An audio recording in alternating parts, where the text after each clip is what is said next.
Corona संकट के बीच mob lynching इस कदर भारी हो जाती है कि पुलिस के सामने दो संतों को मौत के घाट उतार दिया जाता है और पुलिस मूक दर्शक बनकर देखती रहती है। नवभारत समाचार से पंकज तिवारी। मुंबई का पालघर इलाका, गुरुवार की रात 9:30 बजे सन्नाटे के बीच दो संत अपने मित्र के यहाँ अंतिम संस्कार में जा रहे हैं। उसी दौरान उन्हें यह पता नहीं कि क्या कुछ घटना होने वाली है और उन्हें वहां उस मॉब लिंचिंग का शिकार होना पड़ता है जो सैकड़ों की भीड़ में वहां आती है और उन्हें लाठियों पत्थरों से उस समय तक पीटती है जब तक कि उनके शरीर से प्राण न निकल जाए।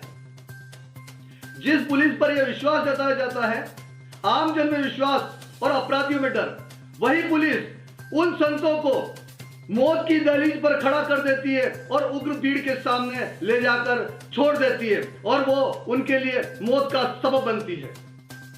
महाराष्ट्र के कासा थाना के गढ़चिंचली गांव में सैकड़ों की भीड़ 70 वर्षीय कल्पवृक्ष गिरी महाराज, 35 वर्षीय सुशील गिरी महाराज और 30 वर्षीय उनके चालक नीलेश तेलगढ़े को बेरहमी से इस तरह से पीटा जाता है कि उनको पीट पीट कर मार दिया जाता है और उनको समाप्त कर दिया जाता है, जिस पर सभी मौन रहते हैं।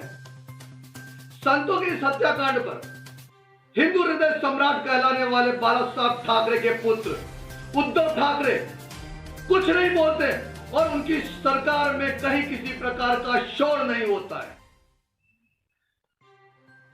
कहीं न कहीं पुलिस के साथ इस हत्याकांड में सरकार भी संदेह के घेरे में दिखाई देती है। संतों के इस हत्याकांड पर कई सवाल उठते हैं कि आखिर क्यों पुलिस ने उन्हें भीड़ के हवाले किया, क्यों पुलिस ने और अधिक जाब्ता नहीं मंगाया, क्यों पुलिस मूक दर्शक बनकर देखती रही, क्यों उस दौरान लॉकडाउन में सैकड़ों में भीड़ इकट्ठी हो जाती है। महाराष्ट्र सरकार इस बड़ी घटना के बाद 2 पुलिस कर्मियों को निलंबित कर इतिश्री कर देती है। इतने बड़े षड्यंत्र के बाद केवल 2 पुलिस कर्मियों को निलंबित कर क्या यह सही है? क्या इसमें सरकार दोषी नहीं है? इस भारत भूमि में जब संत सुरक्षित में रहेंगे तो क्या पाकिस्तान में सुरक्षित रहेंगे, तो क्या बांग्लादेश में सुरक्षित रहेंगे या फिर चीन में सुरक्षित रहेंगे? संतों की सुरक्षा में क्या भारत सरकार की कोई जिम्मेदारी नहीं है? संतों की सुरक्षा को लेकर केंद्र सरकार और राज्य सरकार को कड़े कदम उठाने चाहिए जिससे पुनरावृत्ति न हो।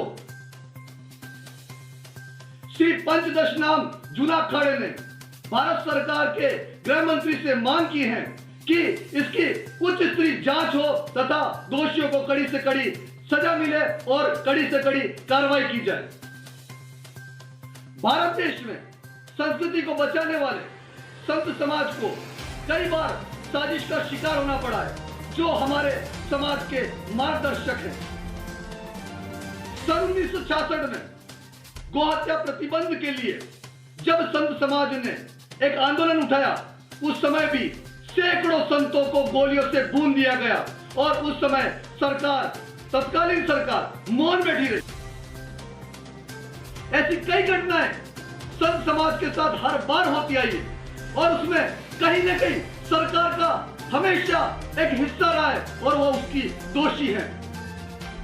नवभारत समाचार सरकार से मांग करता है कि संतों के लिए, जो समाज के मार्गदर्शक हैं, उनके लिए एक ऐसा कानून बनाए जिससे वे समाज के अंदर सुरक्षित रहे। पालघर में 2 संतों की भीड़ सुनियोजित ढंग से और निर्भय होकर के पुलिस की उपस्थिति में हत्या कर रही है और पुलिस मूक होकर के दर्शक होकर के देख रही है।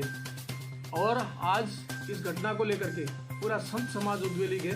पूरे देश के अंदर इसके बारे में चर्चा हो रही है और अभी तक प्रशासन ने कोई कार्रवाई नहीं की। इस संबंध में महाराष्ट्र सरकार जितना त्वरितता से और जितनी गंभीरता से इस विषय को लेकर के आरोपियों को गिरफ्तार करेंगे, इतना ही उचित कदम रहेगा। संत पूरे उद्वेलित हो रहे हैं और समाज पूरा उद्वेलित हो रहा है। जल्दी से जल्दी आरोपियों को